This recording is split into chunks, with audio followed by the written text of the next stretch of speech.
오늘 우리에게 주시는 하나님의 말씀은 신약성경 요한복음 14장 6절에서 7절 말씀입니다.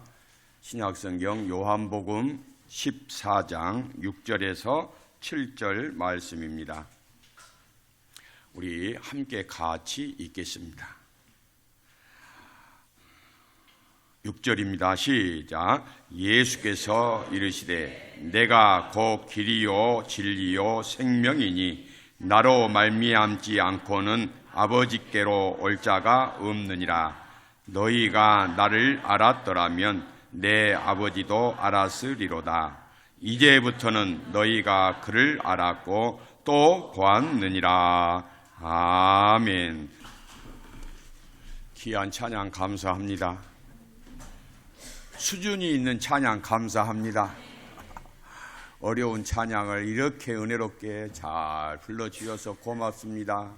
우리 하나님도 기뻐 받으신 줄로 믿습니다. 오늘 설교 제목은 예수님은 길과 진리와 생명이십니다. 이렇게 정했습니다. 같이 한번 하겠습니다. 예수님은 길과 진리요 생명이십니다. 네. 우리가 예수님 시리즈를 계속하고 있습니다. 자, 제일 첫 번째는 뭐라겠어요? 나는 생명의 떡이다. 예수님은 생명의 떡이십니다. 그다음 두 번째로 예수님은 세상의 빛이십니다. 세 번째로 예수님은 양의 문이십니다. 예수님은 선한 목자이십니다. 그 다음에 이제 오늘은 예수님은 부활이요 생명입니다. 이걸 해야 될 차례예요. 그런데 이것을 오늘 하지 않고 부활주일에 할 거예요. 그러니까 요한복음 11장 25절에서 26절의 말씀은 부활주일로 하고, 그 다음에 요한복음 14장 6절의 말씀, 나는 길이요 진리요 생명이란 말씀을 오늘 하고, 그 다음에 다음 주일날은 나는 포도나무요, 이것을 할 거예요. 그 다음에 이제 부활주일날 할 것입니다. 그렇게 여러분들이 이제 이해를 해주시면 되겠어요. 자, 마태복음의 산상수훈은 예수님의 첫 설교이자 많은 군중들을 상대로 하신 설교입니다. 그리고 요한복음 14장에서 16장은 예수님의 다락방 설교이면서 제자들을 상대로 한 마지막 설교입니다. 예수님께서 잡히시기 전에 제자들과 최후 만찬을 하시면서 예수님께서 제자들의 발도 씻겨 주셨습니다. 그리고 중요한 말씀을 하셨어요. 너희 중에 하나가 나를 팔 것이다. 그리고 베드로를 향해서는 네가 닭이 울기 전에 3번 나를 부인할 것이다. 이렇게 말씀을 하셨어요. 그러니까 이제 예수님께서 마지막 말씀을 하신 것이 내가 너희를 떠나서 이제 십자가에서 모진 고난을 당하고 죽을 것이다. 이 말씀을 13장에 하셨단 말이에요. 13장 끝 부분에 하셨어요. 그러니까 이제 이 제자들은 이 예수님의 말씀을 듣고 너무 두려운 거예요. 너무 불안하단 말이죠. 그렇지 않겠어요? 3년 동안 그래도 스승 따라다니면서 배우고 보고 듣고 하면서 은혜 생활하고 천국 복음을 알게 되었단 말이죠. 예수님이 계셔서 든든했습니다. 그런데 내가 너희를 떠나리라. 떠난 것뿐만 아니라 고난을 받고 십자가에서 죽으시겠다고 그러니 제자들이 온통 이게 혼란이 온 거예요. 그래서 자신들의 이 정체성이 흔들리기 시작을 하는 거예요. 그러면 선생님이 우리를 떠나버리면, 선생님이 죽으시면 우리는 뭐가 됩니까? 이런 정체성에 혼란이 온단 말이죠. 그래서 걱정을 했어요. 두려워했어요. 이런 때 우리 예수님께서 13장의 말씀을 가름을 하시고 14장 1절에서 이 말씀을 하시죠. 14장 1절, 너희는 마음에 근심하지 말라. 하나님을 믿으니 또 누구를 믿으라? 나를 믿으라. 여러분, 이 말씀에 여러분 위로를 얻으시고 힘을 받으시기를 바랍니다. 예수님은 지금 불안해하고 걱정해하는 제자들을 향해서 왜 믿음이 없느냐? 내가 3년 동안 너희들 그렇게 가르치고 알려주고 보여주었는데 왜 이렇게 믿음이 없이 내가 말 한마디 했다고 흔들리고 이렇게 우왕좌왕하느냐? 이렇게 꾸짖거나 책망하지 아니하시고 오히려 제자들을 향해서 따뜻한 위로의 말씀을 해주시고, 걱정하지 마, 너희들 하나님 믿지? 하나님을 믿으면 너희는 반드시 나를 믿게 될 거야. 나를 믿고 흔들리지 마라. 내가 세상 끝날까지 너희와 함께 할 거야. 이렇게 말씀을 해 주셨단 말이에요. 여러분, 예수님께서 흔들리는 제자들을 향해서 꾸짖거나 책망을 하지 아니하시고 오히려 이렇게 위로해 주시고 격려해 주신 이 말씀을 우리는 뭐라고 그러냐면 공감 그럽니다. 공감. 예수님은 공감력의 대가이십니다. 공감하시는. 여러분, 저는 성격이 못돼 가지고요, 제 말대로 안 하고 제 말에 삐딱선을 타거나 제가 원하는 대로 되지 않으면 저는 곧바로 막 이렇게 화를 내고 꾸짖고, 왜 당신들 이러요? 막 그런단 말이에요. 여러분들도 저를 아시잖아요. 그런데 예수님은 공감력이 뛰어나셔요. 비록 제자들이 흔들리고 믿음이 없어도 어떻게 해요? 감싸 주시는 거예요. 감싸 주셔. 여러분, 내 남편이, 내 자식이, 내 아내가, 내 주변의 사람이 여러분 마음을 상하게 하고 여러분의 마음을 흔들어 놓아도 여러분 그것 때문에 여러분이 마음이 이렇게 찢어져서는 안 돼요. 흐트러져서는 안 된단 말이죠. 오히려 공감해 주시고 위로해 주시면 그 사람이 믿음이 잘 자라고 여러분의 좋은 친구가 될 줄로 믿습니다. 자, 그래서 공감력이 중요합니다. 예수님께서는 제자들의 마음을 아시고 공감해 주셨다. 여러분, 그래서 그 제자들이 세계 각지에 흩어져서 복음을 전해서 우리가 이렇게 오늘 복음을 받고 이렇게 구원 얻는 삶, 은혜의 삶을 살게 된단 말이죠. 우리도 신앙생활을 하지만 항상 생활의 염려와 불안이 끊이질 않습니다. 지금 교회에 나와 있지만 여러분 가운데는 마음이 편치 않은 분도 계실 줄 압니다. 지금 예배를 드리고 있지만은 예배에 집중이 안 된 분도 계실 거예요. 뭔가 나로 하여금 예배에 집중하지 못하게 하는 그런 일들도 있을 수 있다 이 말이죠.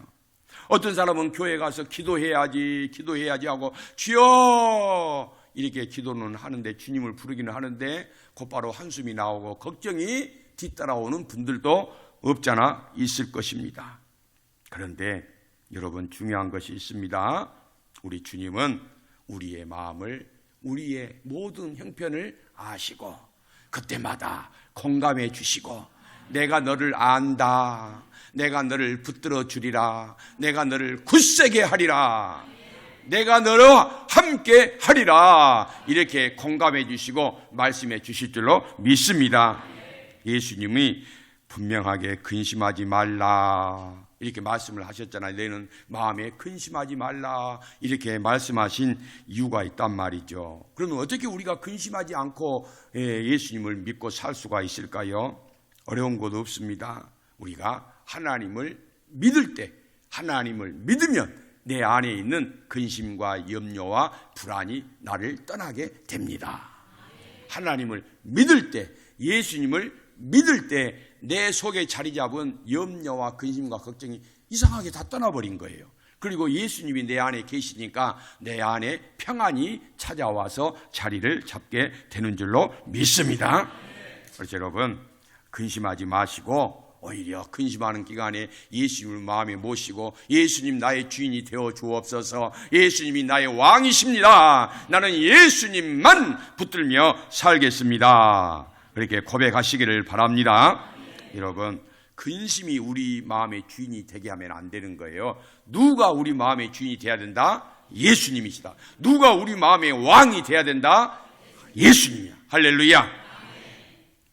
그래서 내가 신앙생활 잘하고 있는지, 내가 믿고 있는지, 아니면 믿지 못하고 있는지 딱 쉽게 알 수가 있어요. 내 마음에 평안이 있으면 내가 잘 믿고 있는 것이고, 내가 내 안에 근심이 있으면 내가 지금 믿음 생활이 흔들리고 있다, 이것만 아시면 되는 거예요. 그런데 여러분 오늘 마음이 평안이 없이 불안하고 걱정이 있게 그런 상태로 오셨다고 해서 여러분 걱정하지 마세요. 예배를 드리는 중에 예수님을 여러분의 마음에 모시고 성령의 도움을 구하면 성령님이 여러분 안에 예수님으로 충만하게 하셔서 근심과 걱정과 불안이 바꿔져서 평안한 마음으로 예배 드리게 하실 줄로 믿습니다. 우리 인생이 가야 할 길이 있고 믿어야 될 진리가 있고 소유해야 될 생명이 있습니다. 그분이 바로 예수님이시라는 것을 다시 한번 강조드립니다. 기독교 초기에, 우리 기독교 초기에 기독교가 이제 마가의 다락방에서 오순절에 성령이 임하고 성도들이 뜨겁게 기도하면서 성령 받아가지고 교회가 태동이 됩니다. 교회가 시작이 됐단 말이죠.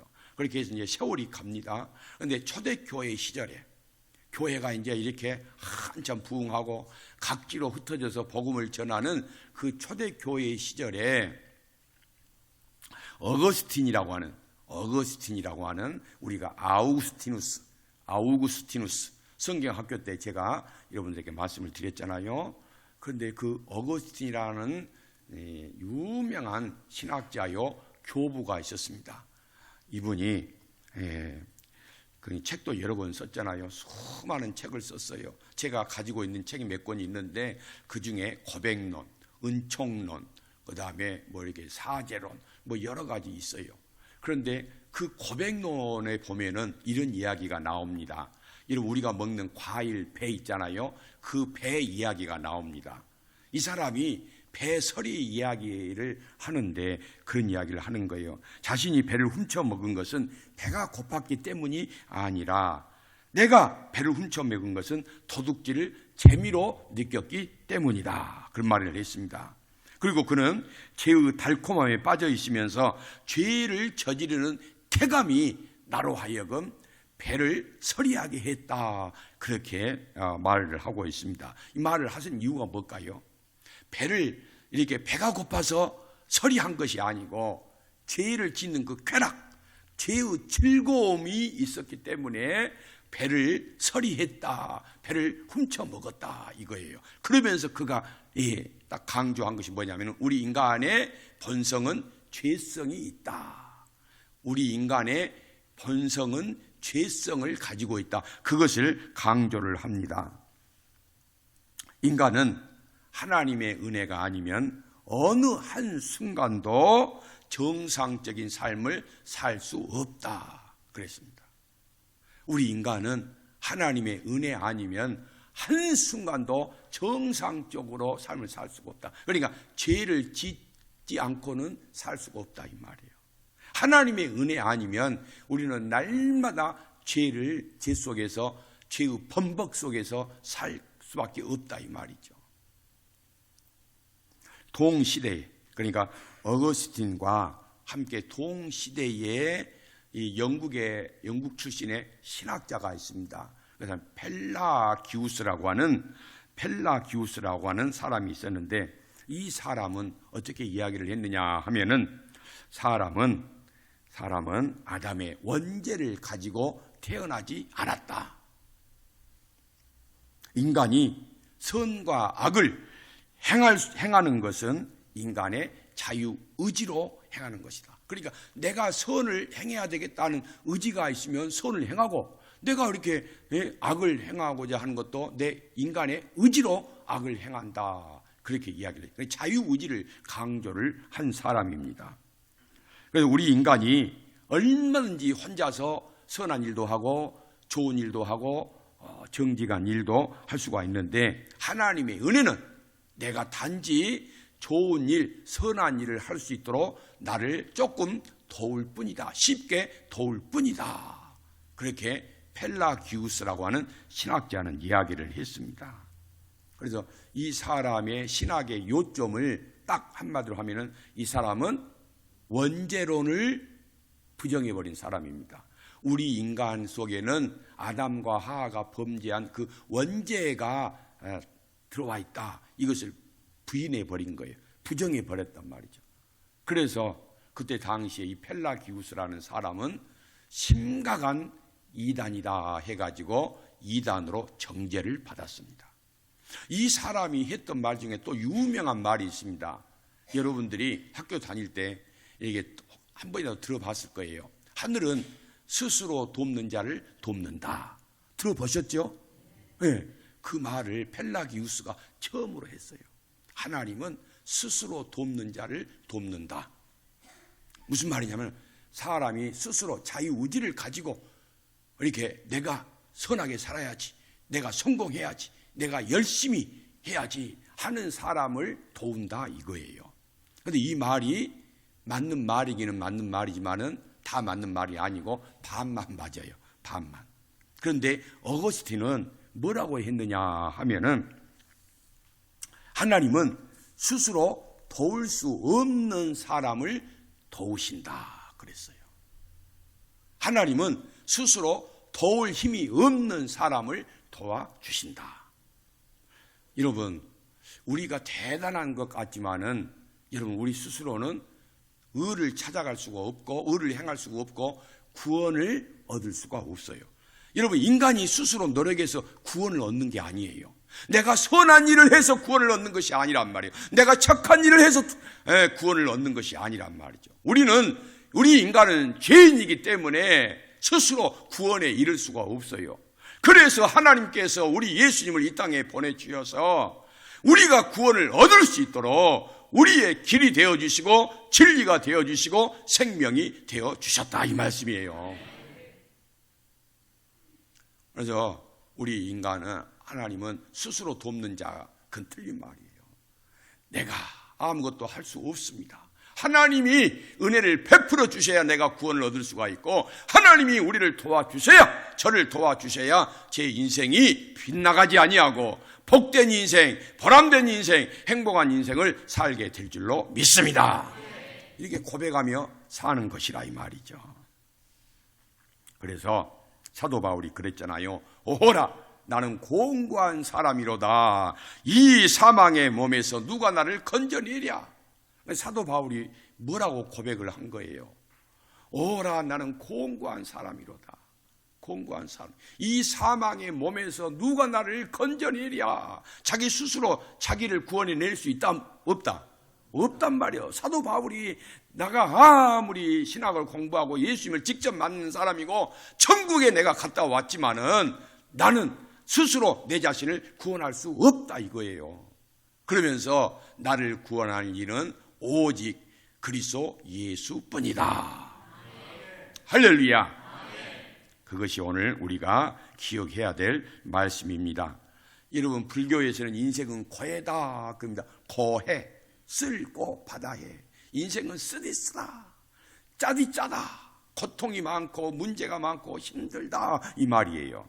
그런데 여러분, 우리 인생이 비록 고생길이고 힘든 길이고 고난의 길이라 할지라도 우리 예수님과 함께 하면은 그 길은 생명의 길인 줄로 믿습니다. 예수님께서 제자들에게 나를 믿으라고 말씀하신 이유가 있어요. 내가 곧 있으면 세계 최강의 군사력을 가진 로마 군인들에게 내가 사로잡힐 것이다. 그리고 대제사장 가야바 앞에 가서 종교 재판을 받을 것이다. 그리고 이스라엘을 지배했던 다스렸던 총독 빌라도 앞에 가서 신문을 받게 될 것이다. 그리고 나는 끌려 나가서 채찍을 맞고 내 살점이 뜯겨 나가고 내가 십자가에 못 박여서 창에 찔려서 내 옆구리에서 물과 피가 쏟아지고 내 손과 발에 못이 박혀서 내가 고난을 당할 것이다. 그럼에도 불구하고 너희들이 하나님을 믿으면 나를 믿으라.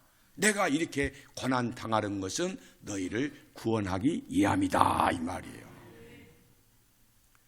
우리 예수님이 십자가에서 그 고난을 당하신 것은 우리가 죽어야 될 그 자리에서 예수님이 대신 죽어주심으로써 우리를 자유하게 하시고 여러분을 사단의 손에서 해방시켜 주신 것이다 이 말이죠.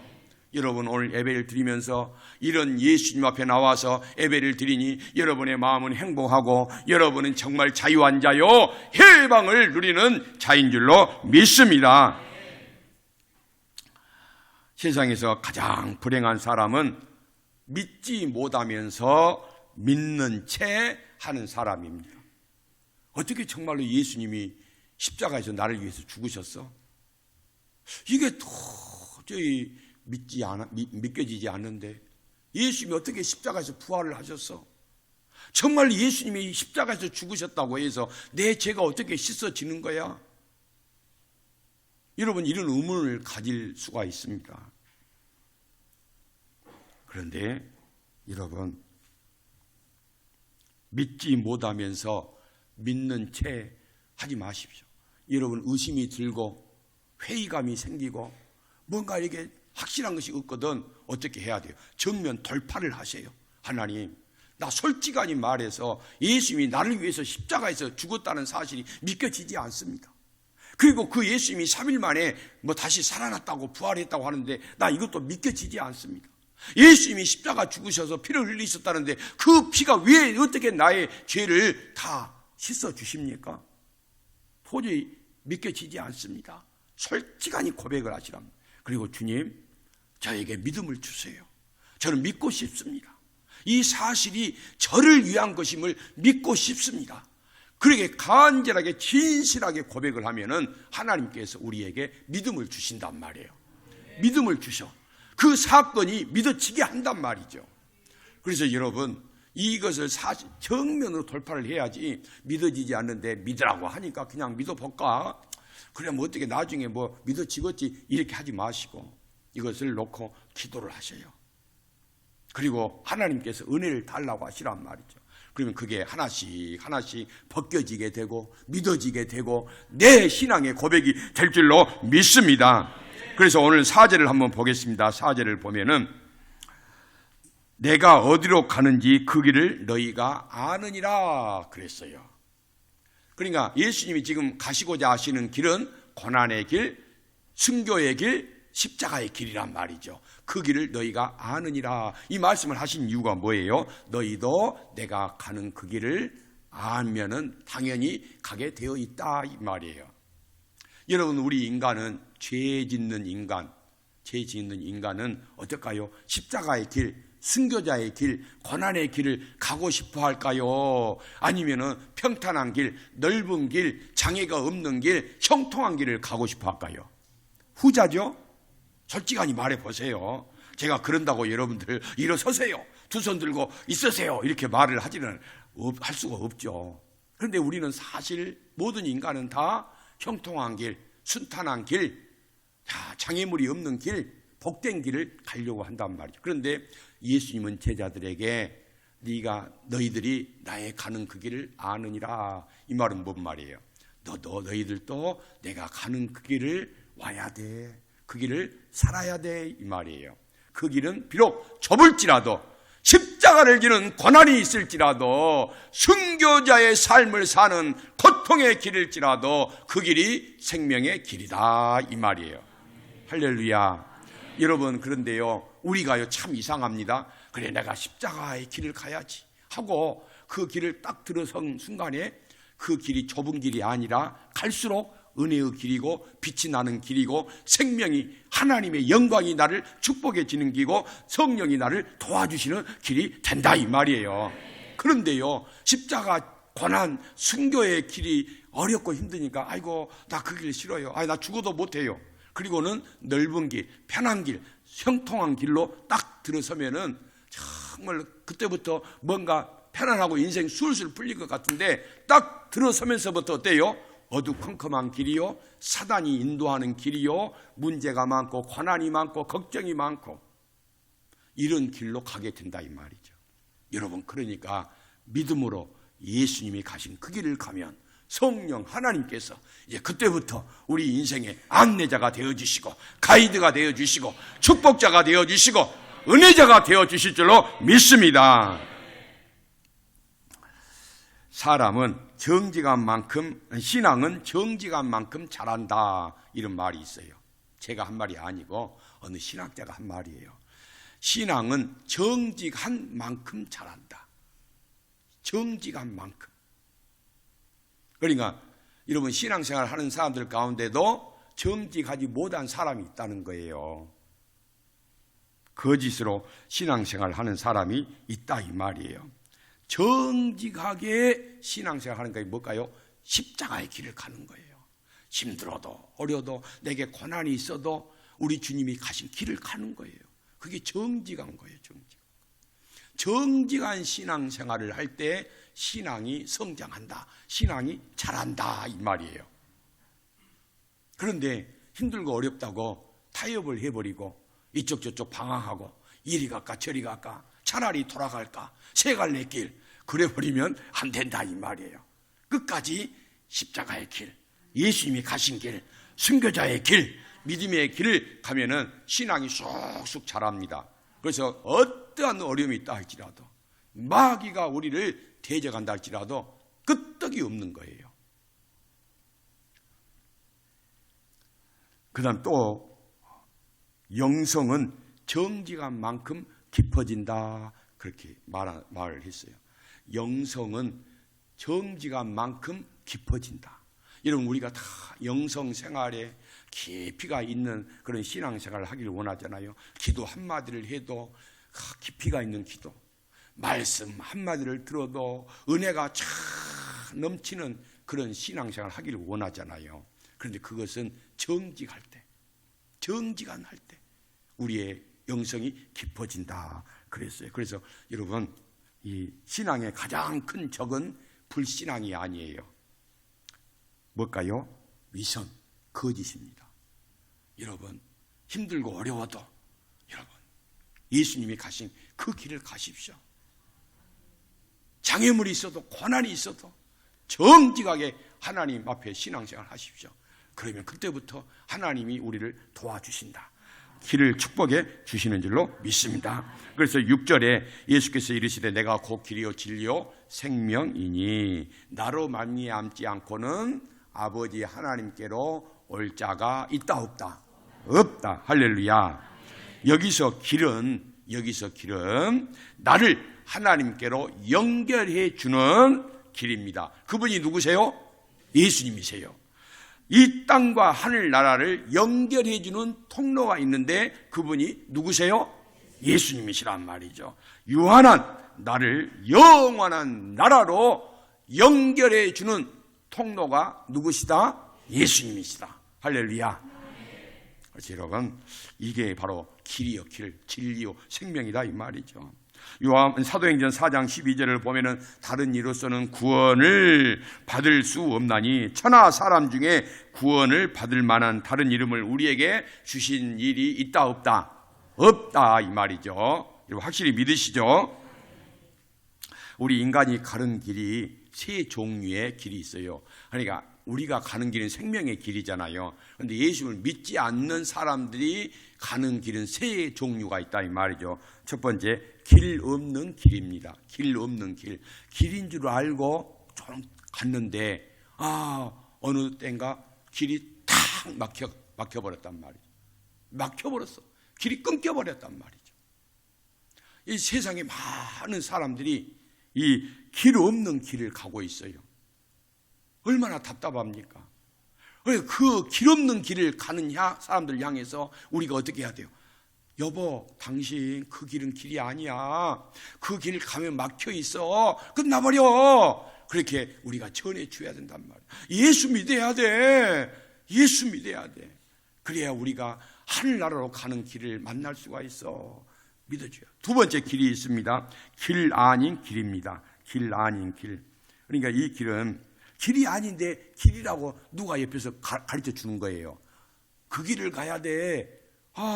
그래서 그 길을 갔는데 그 길은 가고 보니까 결국은 길이 아닌 거예요.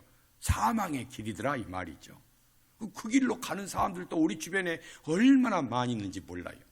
세 번째 길이 있습니다. 길 같은 길입니다. 언뜻 보기에 정말로 길 같아요. 좋은 길, 생명의 길 같아요. 그래서 길 같은 길을 갔어요. 그런데 그 길은 적그리스도가 거짓 선생이 가르쳐준 잘못된 길이었다 이 말이죠. 사이비 길이에요. 사이비 길.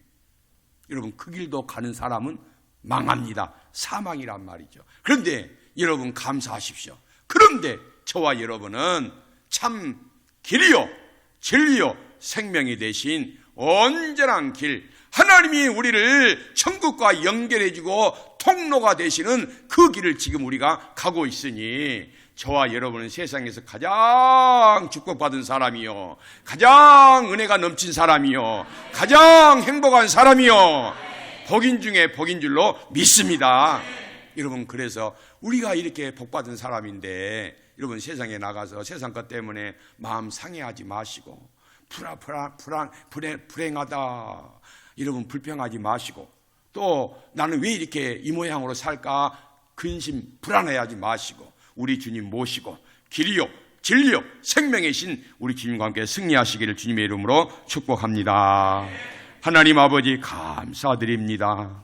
길과 진리와 생명이 되어주신 우리 예수님 만나게 하시고 오늘 또 그 예수님 따라서 교회 와서 하나님 앞에 예배드리게 하시니 감사합니다.